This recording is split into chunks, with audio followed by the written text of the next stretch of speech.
Добрый вечер, с вами Ирина Ефимова и программа «Якутия Лайф». Скоро начнется активный сезон отпусков, который в этом году многие якутяне решили проводить за пределами республики. Но если жители средней полосы России могут позволить себе слетать в другой город на майские праздники или даже просто на выходные, то якутяне, большинство из них зачастую, чтобы отправиться в отпуск, ждут оплачиваемого раз в 2 года проезда. Однако в 2021 году плотный пассажиропоток отдыхающих совпал с реконструкцией двух крупнейших аэропортов республики – Якутска и Нерюнгри. Когда жители региона смогут выбраться на материк, узнаете в нашей программе. Гость программы «Якутия Лайв» сегодня – министр транспорта и дорожного хозяйства Якутии Владимир Михайлович Сивцев. Добрый вечер, Владимир Михайлович. Добрый вечер, Ирина. Зрители могут задать свой вопрос по номеру горячей линии в мессенджере WhatsApp по номеру 8 914 235 0502. Часть вопросов уже поступила до начала эфира, постараемся максимально их озвучить. Вот первый вопрос такой. Различные источники нам сообщали, что окончательное решение по реконструкции аэропорта Якутска еще не принято. Сначала короткая взлетно-посадочная полоса планировалась с 1 мая, потом с 10 мая, потом с 16 мая. Вот, мы направляли запрос о том, с чем связано смещение сроков работ в федеральное государственное унитарное предприятие администрации гражданских аэропортов, которое является заказчиком реконструкции. И вот такой ответ получили. Осуществление строительно-монтажных работ в рамках реконструкции взлетно-посадочной полосы аэропорта Якутск, третья очередь строительства, продолжится в 2021 году на основании решений, принятых в 2021 году в рамках совместных совещаний государственных структур и подрядных организаций, задействованных в реализации проекта, на основании утвержденного плана графика реализации работ. Таким образом, ограничения по работе действующей взлетно-посадочной полосы аэропорта Якутск будут введены согласно принятым решениям. То есть, честно говоря, я ничего не поняла из этого ответа. Может быть, переведете на русский человеческий Ирина, язык? еще раз добрый вечер, уважаемые телезрители. Да, действительно, реконструкция взлетно-посадочной полосы города Якутска, этот вопрос, эта работа реализуется еще с 2017 года, но ввиду неправильно принятых проектных решений, значит, в 2019 году было принято решение о перепроектировании проекта реконструкции для устройства соединительного пандуса между, значит, на период работ по отдельным частям взлетно-посадочной полосы. И с тех пор, соответственно, эта вся работа вот так вот откладывалась. Да, напомню, взлетно-посадочная полоса — это собственность, федеральная собственность. И, значит, проектная организация, разработав соответствующее, внеся изменения в проектно-сметную документацию, зашла в главгосэкспертизу и на сегодняшний день, согласно плана графика, должна была получить это заключение 30 апреля. Но недавно они нас проинформировали, что в связи с некоторыми замечаниями они планируют получить это заключение только 14 мая. Исходя из этих сроков, мы понимаем, что работы по реконструкции возобновятся с ориентировочно 17 мая. Сдвиг вправо, в принципе, нас нисколько, наверное, не смутит, вот такой небольшой, да, на 2 недели, потому что закладывался тоже люфт до 1 сентября. Все работы должны были быть закончены до 1 сентября. Если они получали 30-го, то они просили нас там предоставить технологические окна для проведения этих работ до 18 августа. То есть мы, в принципе, сейчас находимся пока в рамках, если ничего такого, так скажем, не задержится, заключение главгосэкспертизы. То есть сначала был неправильный проект, получается? Да, еще в 16-17 годах это, значит, проект не учитывал разные уровни проведения, ну, между реконструируемыми и существующими полосами.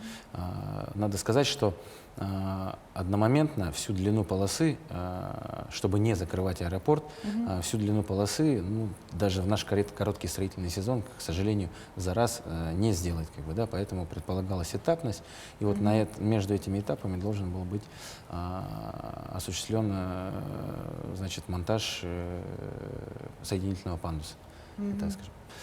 Вот. Но аэропорт Якутска не закрывается. Мы будем работать в условиях, он будет работать в условиях короткой полосы, что, конечно, безусловно, накладывает определенные ограничения к типам воздушных судов.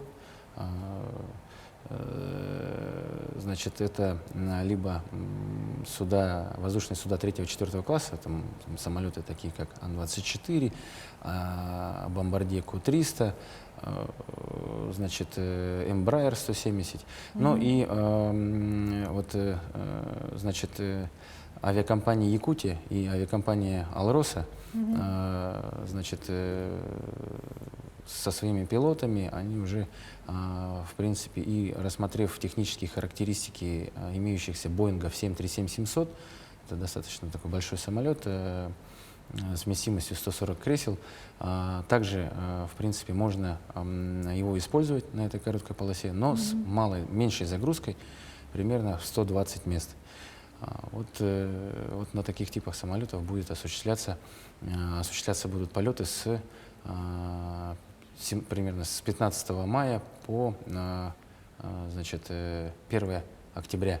Работы будут завершены 1 сентября, ну, там еще 30 дней на сертификацию, на прохождение заключения Ростехнадзора, и, соответственно, с 1 октября полоса должна быть в зиму, должна войти с нормальной длиной для приема больших воздушных судов. Ну вот все СМИ писали, и вы сейчас тоже сказали, что предусмотрена реконструкция в этом сезоне рабочего участка взлетно-посадочной полосы, устройства пандуса и другие работы. И в итоге аэропорт Якутск получит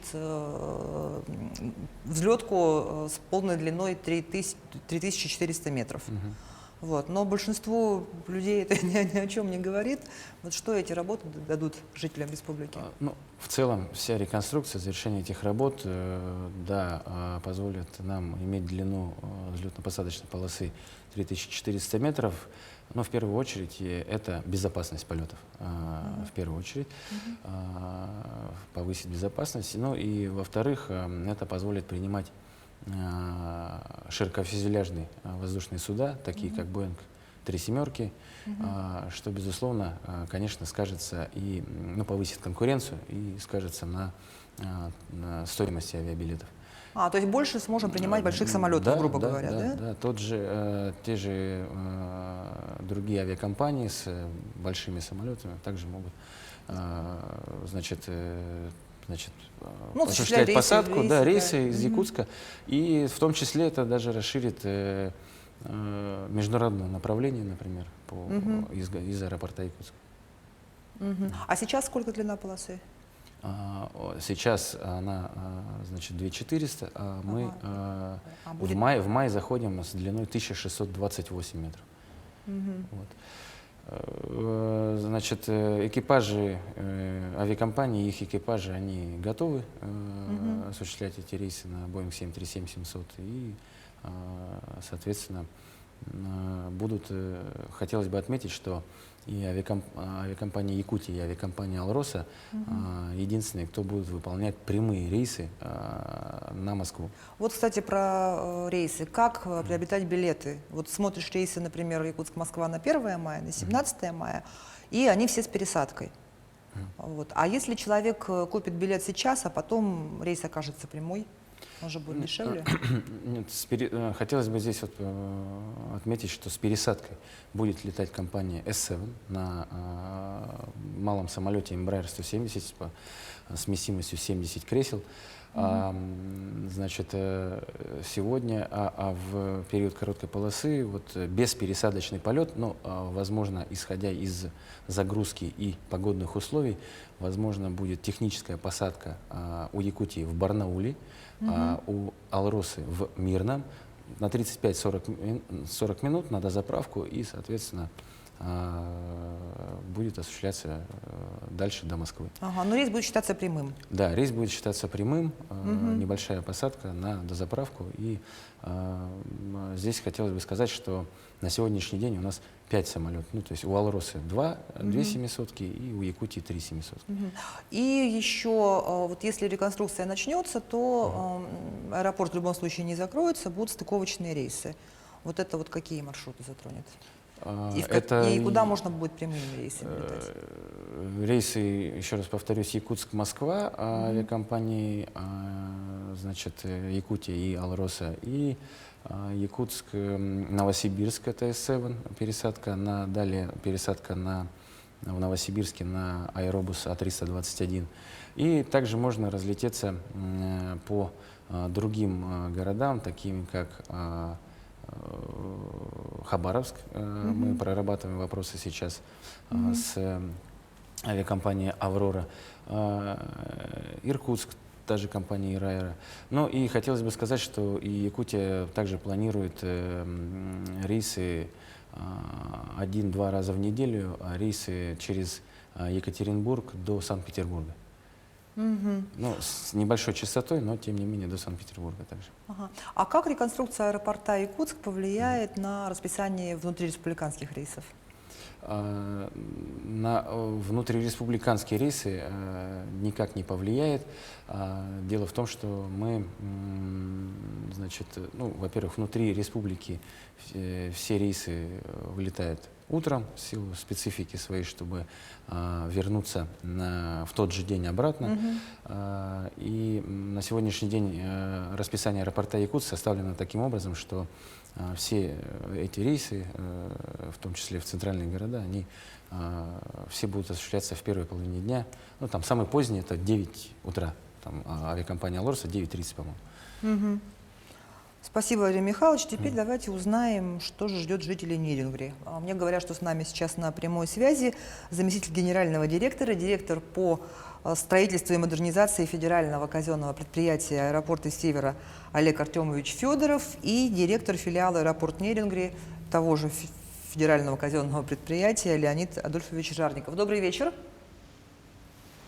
Здравствуйте. Добрый вечер. Олег Артемович, первый вопрос вам. В отличие от столичного аэропорта, воздушная гавань в Нерингри на время реконструкции закроется. В какой период будут проводиться работы и сразу ли закроют аэропорт или поэтапно? Согласно графику, аэропорт будет закрыт с 1 июля этого года по 31 октября. До этого будет происходить поэтапное сокращение взлетно-посадочной полосы. На данный момент уже часть ВПП длиной 800 метров передана подрядчику для выполнения работ. Ну и в июне мы будем сокращать полосу до 1850 метров. И к нам вот пришел вопрос на горячую линию. Интересует, будет ли выполнен рейс Нерингри-Москва 5 июля и будет ли выполнен рейс Москва-Нерингри вылетом из Москвы 30 июня и прилетом в Нерингри 1 июля. Прям конкретно так. Можете ответить? Ну, этот вопрос все-таки прерогатива продавцов билетов, то есть авиакомпаний и агентств. Мы, как оператор аэродрома, предоставляем для взлета-посадки аэропорт. Ну, аэропорт в это время будет работать, да? С 1 июля аэропорт закрывается. Так, понятно. Первый этап реконструкции начнется в июне. А это как-нибудь затронет пассажиров? Ну, первый этап начался уже в прошлом году. Мы в прошлом году сделали рулежную дорожку, перрон первый. Уже сократили полосу до 2650 метров. А в июне будет сокращение до 1850. Но данной длины достаточно для выполнения регулярных рейсов, без ограничений. Спасибо, Олег Артемович. Леонид Адольфович, следующий вопрос вам. Вот закрытие аэропорта на реконструкцию коснется всех типов судов? Вот есть же маленькие самолеты, вертолеты, они будут летать? Нет. В период закрытия с 1 июля полеты будут прекращены всех типов воздушных судов, самолетов. Останутся полеты только вертолетов, которые обслуживает Транснефть, Газпром, а также МЧС и полеты по санзаданию вертолетов. А полеты куда... всех типов самолетов не будут выполняться с 1 июля. Понятно. А куда нерингринцы могут добраться на вертолетах? Ну, вертолеты мы вообще не рассматриваем совместно с компаниями. Вы представьте, 1000 километров минимум до аэропорта Благовещенск, который принимает воздушные суда первого класса. Это сколько нужно людям пролететь. И вообще полеты... Ну, то есть про пассажирские вертолетов перелеты вообще для речи выполнения не будет. пассажирских- На вертолетах нет. Понятно. А как быть тем пассажирам, которые уже приобрели билеты из Нерюнгри, но по разным причинам вынуждены их обменять? Я вот знаю, что многие обращаются с этим вопросом. Ну, это вопрос, да, действительно насущный. Мы всем разъясняем. Как сказал Олег Артемович, аэропорт Нерюнгри является оператором по приему и выпуску воздушных судов. Продажей билетов во все направления аэропорт Нерюнгри не занимается. Пассажирам необходимо будет обратиться в места приобретения авиабилетов. Или онлайн, или же в те кассы, где они приобретали билеты. Спасибо. Владимир Михайлович, вот люди устали от пандемии, и из-за того, что мы весь 2020 год просидели, собственно говоря, в изоляции, в этом году поток желающих отправиться отдыхать даже больше, чем в 2019. Вот как и откуда жителям Нерюнгри, например, добраться до Якутска, до Москвы, до Сочи, Санкт-Петербурга? Да, Ирина, смотрите, вот по Нерюнгри здесь хотелось бы небольшую ремарочку, очень важную сделать с точки зрения того, что вообще по планам реконструкция аэропорта Нерюнгри и его закрытие планировалось изначально на 1,5 года. Но, значит, благодаря усилиям и самого ФКП аэропорта Севера, и непосредственно подрядной организации, которая осуществляет реконструкцию, она приобрела дополнительные мощности, там, асфальтобетонный завод, укладчики, соответственно, усиливала контингент своих строительных мощностей и, соответственно, заявила о готовности провести эту реконструкцию за 4 месяца. И, соответственно, мы защитили в Минтрансе России, приняли такое решение, что все это будет вместо 1,5 лет только за 4 месяца. Вот. Мы учитываем, ну, рассматривали, что за этот период порядка, значит, пассажиропоток, мы берем в прогноз, так скажем, прогнозный пассажиропоток по данным 2019 года, когда еще, ну, действительно, 2020 год пандемийный, он не показательный. Мы планируем, что порядка 40 тысяч человек за весь этот период, которые пользовались самолетом, они, значит, будут, согласно нашего плана полетов и нашего плана распределения, будут примерно распределены таким образом, что примерно 30 тысяч это будет Благовещенск, в основном железной дорогой и, возможно, автомобильным транспортом. И порядка 10 тысяч пассажиров мы ожидаем, что будет поток направлен на город Якутск. Здесь хотелось бы что отметить. Идет плановая целенаправленная работа с железными дорогами Якутии. Значит, на 1 час сократилось время, значит, в пути от Нерюнгри до Якутска. Значит, сегодня активно очень на уровне РЖД мы прорабатываем вопрос и планируем с августа месяца запустить новый поезд Нижний Бестях-Владивосток. Сегодня уже можно добраться до Хабаровска, а сейчас будет новый поезд там, с перецепкой в Тынде. И, значит, за 2 суток можно будет добраться до Владивостока. Вот. Очень такая, ну, скажем, целенаправленная работа идет, и есть понимание. РЖД сейчас согласовывается с РЖД расписание, и я думаю, к августу мы запустимся. Мы как раз-таки сейчас занимаемся вопросами дополнительных вагонов, купейных вагонов, плацкартных вагонов, ресторанов. И вот таким образом, значит, просим жителей Нерюнгри, я вот, пользуясь случаем, хотел бы попросить, чтобы с пониманием отнеслись к неудобствам, и вместо 1,5 лет лучше подождать 4 месяца, и, соответственно, потом взлетно-посадочная полоса в зиму будет принимать все типы воздушных судов. Леонид Адольфович, затронет ли реконструкция здания аэропорта Зимой были жалобы пассажиров на низкую температуру в здании аэровокзала, на отсутствие услуг по предоставлению питания, нарушение санитарных норм. Даже транспортная прокуратура, по-моему, проводила проверку. Да, действительно, замечания поступали, особенно в зимний период, когда аэропорт Неринга работал в качестве запасного аэродрома и принимал достаточное количество воздушных судов первого класса с вместимостью 180 человек. Вы представляете, что в нашем здании, какие усилия прилагали наши работники для того, чтобы обслужить тот поток пассажиров, который проходил через наш аэропорт.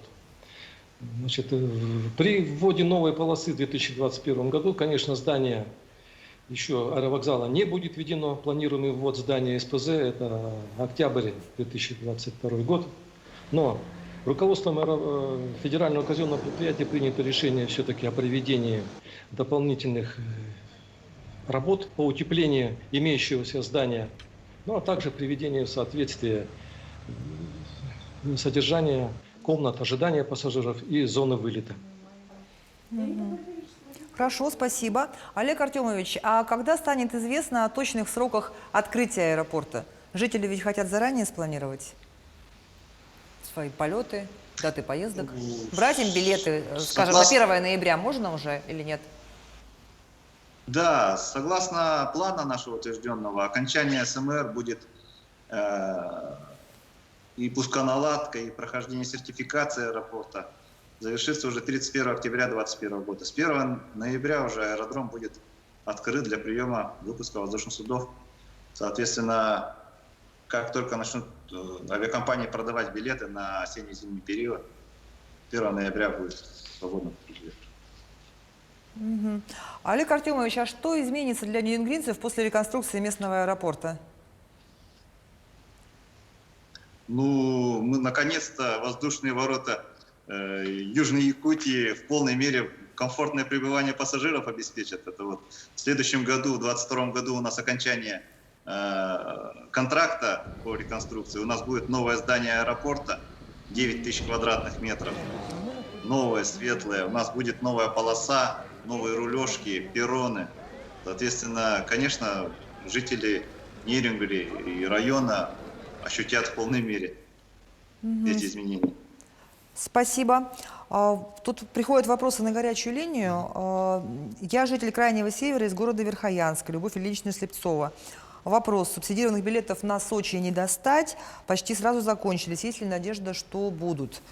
Тем более на Москву, Санкт-Петербург вообще не было, а обычные не по карману. Добираться из Верхоянска до Якутска проблематично, билеты страшно дорогие.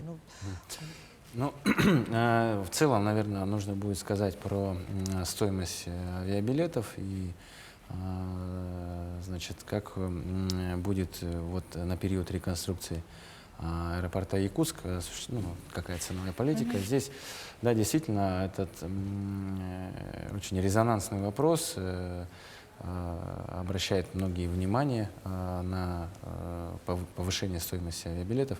Но здесь хотелось бы разделять, ну, для понимания несколько вещей.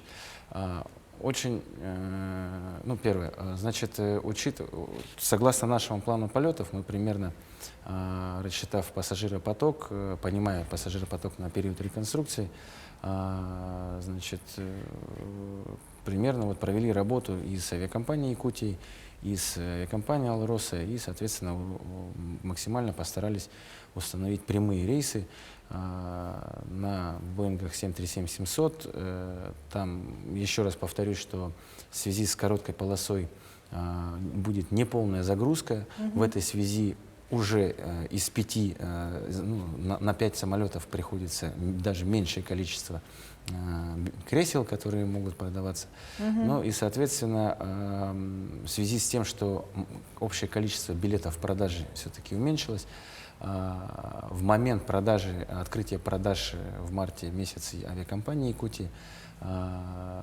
авиабилеты в низкой ценовой категории были практически распроданы там, за несколько дней. ну, тем не менее, остаются билеты, все равно в доступной ценовой категории остаются билеты.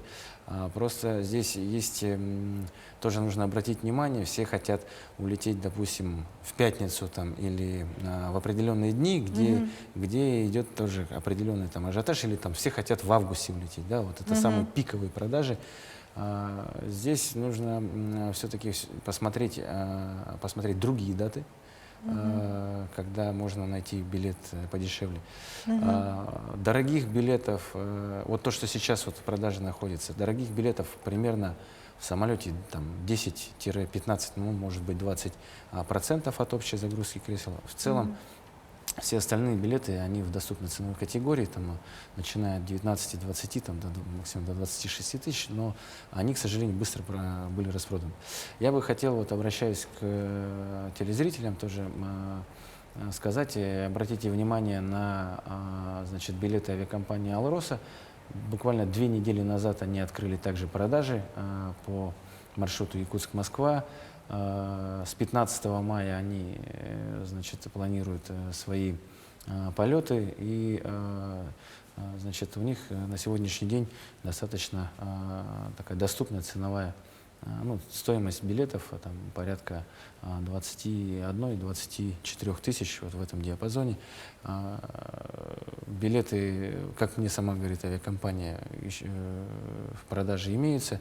Видимо, ну, на самом деле жители пока не успели среагировать. Да, еще не знают, что еще не знают, же. да. Кроме того, еще хотелось бы сказать, что, понимая, значит, нехватку билетов, мы прорабатываем сейчас вопросы, и примерно к концу июля, к началу августа, мы, значит, авиакомпания «Якутия» приобретет еще один четвертое воздушное судно 737-700 для того, чтобы вот, снять это напряжение, и, соответственно, ближе к августу дополнительные билеты. Я думаю, жителям необходимо следить. Авиакомпания запустит еще дополнительные билеты в продажу. Спасибо, Владимир Михайлович. Следующий вопрос с горячей линии, тоже по Нерингри. Добрый день. Если дата вылета по маршруту Москва-Нерингри 30 июня, аэропорт Нерингри, прилет в аэропорт Нерингри 1 июля, примет ли аэропорт последний рейс из Москвы? Ну, Леонид Адольфович или... Авиакомпания все равно не оставит пассажиров у разбитого корыта. К этому моменту будет приниматься решение. Или мы все-таки сдвинемся. Я даже знаю какой-то рейс, это он прилетает в 10 утра. Или мы сдвинем закрытие до 12 утра. Или авиакомпания передвинет на 1 день пораньше. Тут уже будет видно ближе к моменту.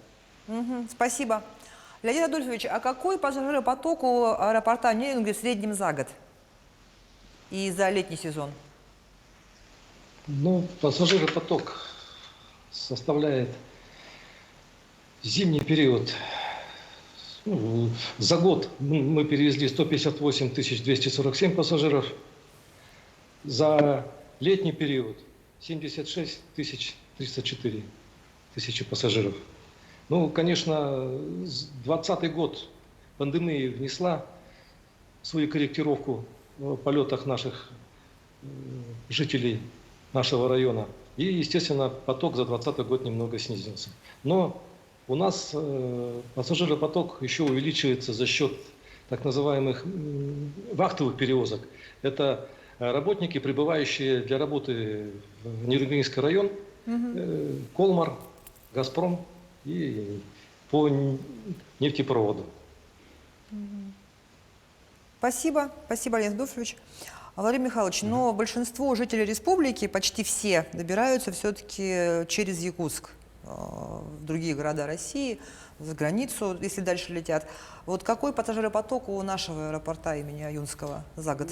За год, ну вот если брать, не будем брать 2020 год, когда были ограничения на перемещение, да, в целом, и транспортная отрасль и авиационная отрасль признана вообще наиболее пострадавшей, потому что пассажиропоток упал от 30 до 70%, да, в целом по стране, и множество авиакомпаний даже таких крупных, как Аэрофлот и S7, понесли колоссальные убытки. За 2019 год аэропорт Якутск, значит, пассажиропоток через него проходит порядка 940 тысяч.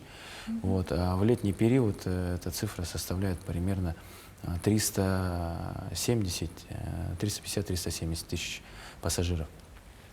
Вот. И на этот вот пассажиропоток мы сейчас ориентируемся для того, чтобы как-то его обеспечить. На сегодняшний день мы будем мониторить ситуацию, по обеспеченности, значит, воздушными перевозками. У нас есть договоренности, в крайнем случае, если значит, будет определенный спрос на билеты, то авиакомпания S7 вот на маленьких самолетах Embraer готова увеличить от 3 до 6 рейсов в день. Вот. План полетов у нас утвержден, мы четко понимаем, какой пассажиропоток будет, и мы будем мониторить, следить, контролировать ситуацию. Вот у нас еще один вопрос от жительницы Нерюнгри. Опять же, куплен билет Москва-Нерюнгри на 30 июня, уже куплен. И вот будет ли выполнен этот рейс, если самолет прилетает 1-го. Ну, мы уже ответили, нам пообещали, что да, этот рейс будет осуществлен. Да. Так что не волнуйтесь, если вы билеты купили, то ничего страшного. Владимир Михайлович, буквально вот в феврале маршрут Нерюнгри-Москва у нас попал в список субсидируемых направлений, по которым можно купить льготные авиабилеты. Мы с вами тут тоже обсуждали эту тему. Это как раз льготы, которые без возрастных ограничений. Вот. И по сути, теперь вот с закрытием аэропорта воспользоваться этим преимуществом у большинства нерюнгринцев не получится. Можно ли эти льготы перенести на следующий год? Значит, субсидия, которая предоставляется авиакомпаниям на определенный маршрут вот, для всех категорий, возрастных категорий дальневосточников, она, значит, предоставляется только на этот год. Хотелось бы отметить, что на май-июнь еще данные билеты имеются в продаже. Вот. Что касается того периода, значит, реконструкция, когда закрытие будет, но если мы ожидаем, что 1 ноября открывается, то в принципе есть еще ноябрь-декабрь, в который можно на новогодние каникулы, в том числе воспользоваться субсидированными авиабилетами. Данная поддержка будет оказываться не только в этом году, она дальше продолжится и на следующий год. Поэтому здесь мы в течение года, возможно, даже с учетом продаж этих субсидированных билетов, возможно, отработаем с Минтрансом России, чтобы данную субсидию перекинули, допустим, на отдельно, на направление Якутска, да, например. Вот. Что касается Якутска, да, вот это вот, такая вот злободневная тема. Да, действительно, она, Якутск, Чита, значит, части Улан-Удэ не попали в первое, так скажем, распределение субсидий для всех категорий дальневосточников. Но этот вопрос уже обсуждался на всех уровнях, в том числе и на уровне президента страны, и, соответственно, все решения приняты. Сейчас чисто регламентные процедуры для того, чтобы ждем распоряжения правительства Российской Федерации и, соответственно, ожидаем дополнительное финансирование, в том числе, как сообщает Минтранс России, в том числе не только на Москву, но и до Санкт-Петербурга. Вот. То есть, если раньше планировалось, мы предполагали, что будут по 6 направлениям субсидироваться авиабилеты для всех возрастов, то в итоге их оказалось только 2 вот сейчас. 3.